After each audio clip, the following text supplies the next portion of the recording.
राधे राधे दोस्तों, कैसे हैं आप सभी। उम्मीद करती हूँ आप लोग काफ़ी अच्छे होंगे, स्वस्थ होंगे, मस्त होंगे। दोस्तों, आज मैं एक ऐसी कथा सुनाने जा रही हूँ जो आपने नहीं सुनी होंगी। दोस्तों, कृष्ण भगवान जी की और एक कुम्हार की कथा। जो कहते हैं ना दोस्तों, भगत के वश में है भगवान, वही बात हो गई। आखिर कैसे एक भक्त ने कृष्ण भगवान जी को इतना मजबूर किया कि उन्हें अपने भक्त की सारी बातें माननी पड़ी। तो चलिए दोस्तों, कथा हम शुरू करते हैं। ये हैं कृष्ण भगवान और माता यशोदा। कृष्ण भगवान मैया यशोदा की आंखों के तारे, दुलारे, लाडले, बहुत ही प्यार करती हैं माता यशोदा। ऐसे तो हर एक माँ अपने बच्चे को प्यार करती है, प्रेम करती है। लेकिन दोस्तों, भला कृष्ण भगवान जी की नटखट की कहानियाँ कौन नहीं जानता, उनकी बालपन की लीलाएं कौन नहीं जानता। तो चलिए हम शुरू करते हैं। दोस्तों, यशोदा मैया अपने हाथ से कृष्ण भगवान जी के लिए बहुत ही मक्खन तैयार किया करती थी। लेकिन कृष्ण भगवान जी की बचपन से आदत थी, वे अपने घर का माखन नहीं खाते थे। आस पड़ोस के घरों में जा कर के जब देखते थे कि उस घर में कोई नहीं है, तो उस घर में शिखर पे रखे मटके को अपने साथियों के साथ जा कर के उस मटके को उतार करके बड़े प्रेम भाव से बैठ के मक्खन को खाया करते थे और अपने साथ में दोस्तों को भी खिलाया करते थे। अब ऐसा ये तो भाई इनका रोज का था दूसरे घर में जाकर माखन खाना, इसलिए तो इनका नाम माखन चोर था। इनका एक नहीं अनेक नाम है दोस्तों। तब जाकर के सभी गोपियां परेशान हो जाती हैं। उन्हें पता था कि कान्हा का ही हरकत है, यशोदा मैया का लल्ला नहीं मेरा माखन खाया है। फिर क्या था, सभी गोपियां जाती हैं झुंड बनाकर और यशोदा मैया से शिकायत कर देती हैं कि अरे यशोदा मैया, तुम्हारा तो लल्ला ने हमारा मटका फोड़ दिया और मेरे सारे माखन खा गए। रोज रोज का यही था। यशोदा मैया के पास गोपियाँ जाती थी और शिकायत करती थी। पहले तो यशोदा मैया बोलती थी, ऐसा हो ही नहीं सकता, तुम लोग झूठ बोलती हो। मेरा लल्ला है ना, तुम लोगों को आंखों में खटकता है, उसका सुंदर रूप तुम लोगों को देखा नहीं जाता है, इसलिए मेरे लल्ला को बदनाम करती हो। पहले तो खूब बोलती हैं कि नहीं, मेरा लल्ला ऐसा कर ही नहीं सकता, उसे चोरी करने की क्या जरूरत है, मेरे घर में माखन की कमी है क्या। जब मैं उसे माखन खाने को देती हूँ तो ये तो खाता नहीं है, तुम्हारे घर में भला क्यों खाएगा मेरा कान्हा, तुम लोग झूठ बोलती हो। दोनों तरफ से खूब बहस होता है और गोपियाँ बोलती हैं, अरे यशोदा तो पागल हो गई है, हम लोग की बात ही नहीं सुनती है, अपने लाडले के मोह में इतनी बिगड़ गई है ना कि कहना कुछ भी इसके सामने व्यर्थ है, बेकार है, चलो घर चलते हैं। और सभी ग्वालिन अपने अपने घर चली जाती हैं। अब रोज रोज का यही था। यशोदा मैया के घर चार महिलाएं डेली चली आती और डेली कान्हा का शिकायत लगाती। अब तो यशोदा माँ काफ़ी क्रोधित हो गई। उनका गुस्सा सातवें आसमान पर चला गया, क्योंकि भाई रोज रोज ला करके गोपियाँ ताना देती थी, वे कितना बर्दाश्त करती। फिर क्या था, कान्हा को डांट फटकार खूब पड़ने लगी। कान्हा रोने लगे। यशोदा माँ बोलेगी, तू रो, जितना रोना है तुझे रो, आज मैं तेरी एक नहीं सुनूंगी, तू झूठ बोलता है, घर में माखन की कमी है जो तू दूसरे के घर जाकर खाता है, तेरे कारण मेरे दरवाजे पे रोज गोपियाँ आती हैं और हमें चार बात सुनाकर चली जाती हैं, तेरे कारण मुझे रोज चार बातें सुननी पड़ती है। खूब डांटती हैं। अब उन्हें यशोदा माँ को यकीन हो गया है कि गोपियाँ झूठ नहीं बोल रही हैं। कृष्ण भगवान जी रोने लगते हैं और रोते रोते अपनी मैया से कहते हैं। दोस्तों, ध्यान से सुनिएगा। मैया मोरी, मैं नहीं माखन खायो, ओ मैया मोरी, मैं नहीं माखन खायो, मैं नहीं माखन खायो, ओ मैया मोरी, मैं नहीं माखन खायो। भोर भयो गई यन के पीछे, भोर भयो गई यन के पीछे, मधुवन मोही पठायो, ओ मैया मोरी, मैं नहीं माखन खायो, ओ मैया मोरी, मैं नहीं माखन खायो। चार पहर बंसी बट भटकायो, चार पहर बंसी भटकायो। साँझ परे मैं घर लौट आयो, मैया मोरी, मैं कब माखन खायो।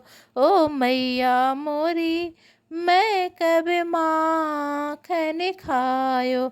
ओ मैया मोरी, मैं नहीं माखन खायो। मैं बालक बहियन को छोटो, मैं बालक बहियन को छोटो। छीको की ही विधि पायो, ओ मैया मोरी, मैं नहीं माखन खायो। ओ मैया मोरी, मैं नहीं माखन खायो। ग्वाल बाल सब बैर परे हैं, ग्वाल बाल सब बैर परे हैं। बरमस मुखे लपेटायो, ओ मैया मोरी, मैं नहीं माखन खायो। ओ मैया मोरी, मैं नहीं माखन खायो। तू जननी मन की अति भोरी, तू जननी मन की अति भोरी। इनके कहे पछतायो, ओ मैया मोरी, मैं नहीं माखन खायो। ओ मैया मोरी, मैं नहीं माखन खायो। यह ले अपनी लकुटी कमरिया, यह ले अपनी लकुटी कमरिया। बहुत ही नाच नचायो, ओ मैया मोरी, मैं नहीं माखन खायो।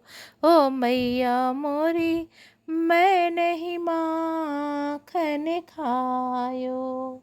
सूरदास तब बिहसी जसोदा, सूरदास तब बिहसी जशोदा। लेउर कंठ लगायो, ओ लल्ला मेरा, तू नहीं माखन खायो। ओ लल्ला मेरा, तू नहीं माखन खायो। माता यशोदा कृष्ण भगवान जी की बातों में आ जाती हैं और उन्हें पूरा विश्वास हो जाता है कि गोपियाँ झूठ बोल रही हैं। मेरा लाला क्यों कान्हा चोरी करेगा भला। और कृष्ण भगवान जी को गोद में बैठाकर बहुत ही प्रेम से उन्हें अपने हाथों से माखन खिलाती हैं। लेकिन दोस्तों, कुछ समय बीता, कुछ महीने बीता, उसके बाद कृष्ण भगवान जी की आदत भला कहाँ छूटने वाली थी। वे माखन चोर जो ठहरे, उनकी आदत भला छूटेगी। वे फिर से वही करने लगे। दूसरों के घर में जाते, माखन चुराते, मटकी फोड़ते, दोस्तों के साथ खाते। और फिर क्या, अब तो यशोदा मैया कृष्ण भगवान जी को लगती हैं दौड़ाने कि आज मैं इसे रस्सी से बांध कर रहूँगी, इसको आज मैं नहीं छोड़ूंगी, आज मैं इसे खूब पिटाई करूँगी। और उन्हें दौड़ाने लगती हैं। दौड़ते दौड़ते दौड़ते दौड़ते कृष्ण भगवान जी आगे आगे, मैया यशोदा पीछे पीछे। कृष्ण भगवान जी आगे आगे, मैया यशोदा पीछे पीछे। अब तो मत पूछिए। वे देखते हैं कृष्ण भगवान जी की एक कुम्हार है, इसके पास बड़ा बड़ा घड़ा है, मैं इस यहाँ पे छू सकता हूँ। वे जाते हैं कुम्हार के तरफ, भागते हैं कुम्हार के घर के तरफ। और कुम्हार भी देखकर बहुत खुश होता है कि आज प्रभु मेरे घर में आ रहे हैं। तब कृष्ण भगवान जी वहाँ पहुँचते हैं और बोलते हैं, काका मुझे कहीं छुपा लो, मैया पीछे से छड़ी लेकर आ रही है, आज तो बहुत ही क्रोधित है, आज मुझे तो बहुत पीटने वाली है, मुझे कहीं बचा लो, मुझे कहीं छुपा लो। फिर क्या, कुम्हार तो बहुत खुश होता है कि मेरे घर में स्वयं प्रभु पधारे हुए हैं। उसके बाद एक बड़ा सा घड़ा देखता है और घड़ा में उनको अंदर डाल करके छुपा देता है। उधर यशोदा मैया आती हैं और बोलती हैं, ए कुम्हार सुनो, क्या तुमने मेरे कान्हा को इधर जाते हुए देखा है क्या? कुम्हार बोलता है, नहीं नहीं मैया, मैं कहाँ से देखूंगा, मैं तो अपना काम कर रहा हूँ। फिर क्या, यशोदा मैया लौट कर चली जाती हैं। अब उसके बाद कान्हा सब सुन रहे थे। कान्हा बोलते हैं, अरे ओ काका, कुम्हार काका, आप मुझे इस घड़े से बाहर निकालो, मैया चली गई क्या? कुम्हार बोलता है, हाँ यशोदा मैया तो चली गई, तो फिर मुझे इस घड़े से बाहर निकालो। कुम्हार बोला, ऐसे नहीं प्रभु जी, पहले मुझे 84 लाख योनियों के बंधन से मुक्त करने का वचन दो। भगवान मुस्कुराए और कहा, ठीक है, मैं तुम्हें 84 लाख योनियों से मुक्त करने का वचन देता हूँ, अब तो मुझे बाहर निकाल दो। कुम्हार कहने लगा, मुझे अकेले नहीं प्रभु जी, मेरे परिवार के सभी लोगों को भी 84 लाख योनियों के बंधन से मुक्त करने का वचन दोगे तो मैं आपको इस घड़े से बाहर निकालूंगा।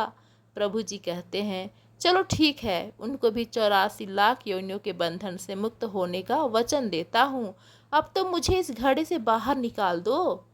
अब कुम्हार कहता है, बस प्रभु जी, एक विनती और है, उसे भी पूरा करने का वचन दे दो तो मैं आपको इस घड़े से बाहर निकाल दूं। भगवान बोले, वो भी बता दे क्या कहना चाहता है। कुम्हार कहने लगा, प्रभु जी, जिस घड़े के नीचे आप छुपे हो उसकी मिट्टी मेरे बैलों के ऊपर लाद कर लाई गई है, मेरे इन बैलों को भी 84 के बंधन से मुक्त करने का वचन दो। भगवान ने कुम्हार के प्रेम पर प्रसन्न होकर उन बैलों को भी 84 के बंधन से मुक्त होने का वचन दिया। प्रभु बोले, अब तो तुम्हारी सब इच्छा पूरी हो गई, अब तो मुझे इस घड़े से बाहर निकाल दो। कुम्हार कहता है, अभी नहीं भगवान, बस एक अंतिम इच्छा और है, उसे भी पूरा कर दीजिए, और यह है, जो भी प्राणी हम दोनों के बीच के इस संवाद को सुनेगा उसे भी आप 84 लाख योनियों के बंधन से मुक्त करोगे। बस यह वचन दे दो तो मैं आपको इस घड़े से बाहर निकाल दूंगा। कुम्हार की प्रेम भरी बातों को सुनकर प्रभु श्री कृष्ण बहुत खुश हुए और कुम्हार की इस इच्छा को भी पूरा करने का वचन दिया। फिर कुम्हार ने बाल श्री कृष्ण को घड़े से बाहर निकाल दिया, उनके चरणों में साष्टांग प्रणाम किया, प्रभु जी के चरण धोए और चरणामृत लिया, अपनी पूरी झोपड़ियों में चरणामृत का छिड़काव किया और प्रभु जी के गले लगकर इतना रोए कि प्रभु में ही विलीन हो गया। जरा सोचिए दोस्तों, जो बाल कृष्ण श्री 7 कोस लंबे चौड़े गोवर्धन पर्वत को अपनी कानी अंगुली पर उठा सकते थे तो क्या वे घड़ा नहीं उठा सकते थे? लेकिन बिना प्रेम रिझे नहीं, नटवर नंद किशोर कोई कितने भी यज्ञ करे, अनुष्ठान करे, कितना भी दान करे, चाहे कितनी भी भक्ति करे, लेकिन जब तक मन में प्राणी मात्र के लिए प्रेम नहीं होगा, प्रभु श्री कृष्ण मिल नहीं सकते। तो दोस्तों, ये थी कुम्हार और श्री कृष्ण भगवान जी की कथा। चलिए दोस्तों, हम जान लेते हैं कि कुम्हार 84 लाख योनियों से मुक्त क्यों होना चाहता था। दोस्तों, हिंदू धर्म में आत्मा 84 लाख विभिन्न योनियों जन्मों में भटकती है, जिनमें पेड़ पौधे, पशु पक्षी, कीट पतंगे और मनुष्य शामिल हैं। यह चक्र कर्मों के अनुसार चलता रहता है। जब आत्मा अच्छे कर्म करती है तो वह उच्च योनि में जन्म लेती है, और जो बुरे कर्म करती है तो निम्न योनि में। मनुष्य योनि को 84 लाख योनियों में सबसे महत्वपूर्ण माना जाता है, क्योंकि इसमें आत्मा को अपने कर्मों को सुधारने और मोक्ष प्राप्त करने का अवसर मिलता है। मोक्ष का अर्थ है जन्म मरण के चक्र से मुक्ति और आत्मा का परमात्मा में विलय। तो आज की जानकारी आप लोग को कैसी लगी? यदि पसंद आया तो प्लीज़ हमारे चैनल को like, comment, share and subscribe कर दीजिएगा। धन्यवाद दोस्तों।